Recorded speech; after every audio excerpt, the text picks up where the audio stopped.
আপনার প্রিয় বন্ধুকে যদি আপনি নিজে হাতে কবর দিয়ে আসেন আর সেই বন্ধুই যদি আপনাকে 3 দিন পর ফোন করে, আপনি কি ফোনটা ধরবেন? এই গল্পটা ভৌতিক নয়, কিন্তু শেষে বুঝবেন এটাই সবচেয়ে ভয়ঙ্কর। কিছু মানুষ মারা যায় না, শুধু সবাই ধরে নেয় সে মরে গেছে। রাত তখন প্রায় 2:17। চারপাশ নিস্তব্ধ, শহরের আলো নিভে এসেছে। কিন্তু কিছু মানুষের জীবনে ঠিক এই সময়ই ভয়ঙ্কর অধ্যায় শুরু হয়। রাহুল তখনও জেগেছিল, ঘুম আসছিল না, কারণ মাত্র 3 দিন আগে সে তার সবচেয়ে কাছের বন্ধুকে হারিয়েছে। হঠাৎ টিং টিং ফোন বেজে উঠল।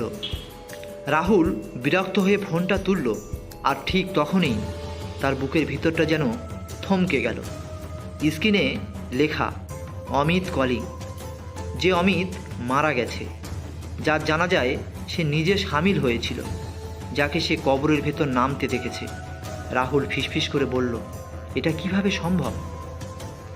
অমিত আর রাহুল শুধু বন্ধু ছিল না, তারা ছিল একে অপরের ভরসা, সাহস আর অভ্যাস। স্কুল থেকে শুরু করে চাকুরি, সব একসাথে। রাতে ঘুমানোর আগে তাদের কথা না বললে ঘুমই আসতো না। অমিত প্রায়ই মজা করে বলতো, কিছু হয়ে গেলে তুই কিন্তু আমার ফোনটা ধরবি। রাহুল তখন হেসে উড়িয়ে দিত, কিন্তু আজ এই কথাটা তার মাথার ভিতরে হাতুড়ির মতো আঘাত করছিল।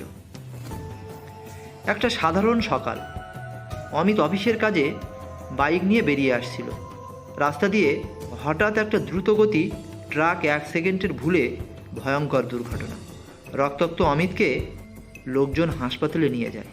ডাক্তার পরীক্ষা করে বলেন, no pulse, he is dead. পুলিশের রিপোর্ট হয়, মর্গে পাঠানো হয়। রাহুল ছুটে আসে। বন্ধুর নিথর মুখ দেখে সে ভেঙে পড়ে। সব কাগজে লেখা হয় ডেড। পরদিন জানাজা, শত লোক, কান্না, নীরবতা। রাহুল শেষবারের মতো অমিতের মুখটা দেখল, কফিন বন্ধ করে দিল, মাটি চাপা দেওয়া হয়।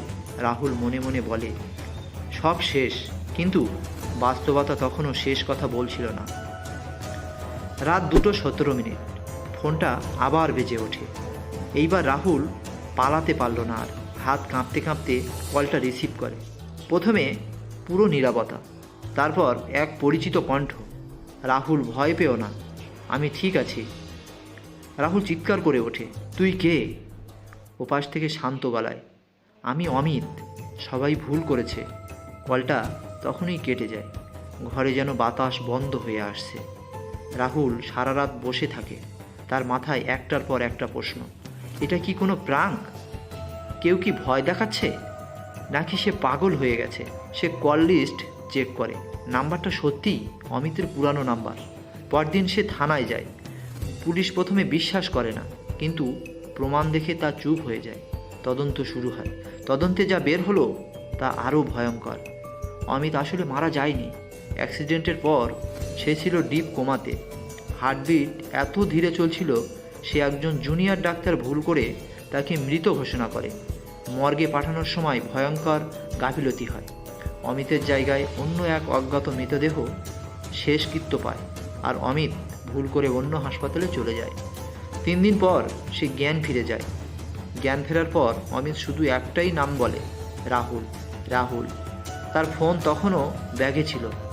শেষ শক্তিটুকু দিয়ে সে কল করে, কারণ সে জানতো এই মানুষটা ফোন ধরবেই। ভিডিও শুরুতে আমি আপনাকে বলেছিলাম, যাকে কবর দিতে দেখেছেন সে যদি ফোন করে আপনি ফোনটা ধরবেন। এখন আপনি বুঝেছেন, ভয়ের কারণ ফোনটা নয়, ভয়ের কারণ হলো আমরা অন্ধভাবে বিশ্বাস করি। সিস্টেম ভুল করে না, কিন্তু বাস্তবতা হলো সবচেয়ে ভয়ঙ্কর। ভূত কোনো আত্মা নয়, সবচেয়ে ভয়ঙ্কর হলো মানুষের ছোট ভুল, যার ফলাফল জীবন আর মৃত্যুর মাঝে দাঁড়িয়ে থাকে। তাই এই গল্পটা ভৌতিক নয়, এটা বাস্তবতার সবচেয়ে ভয়ঙ্কর মুখ। এই গল্পটা আপনাদের কেমন লেগেছে অবশ্যই কমেন্টে জানাতে ভুলবেন না। আর ভিডিওটা ভালো লাগলে অবশ্যই আমাদের চ্যানেলে একটা সাবস্ক্রাইব করে রাখবেন।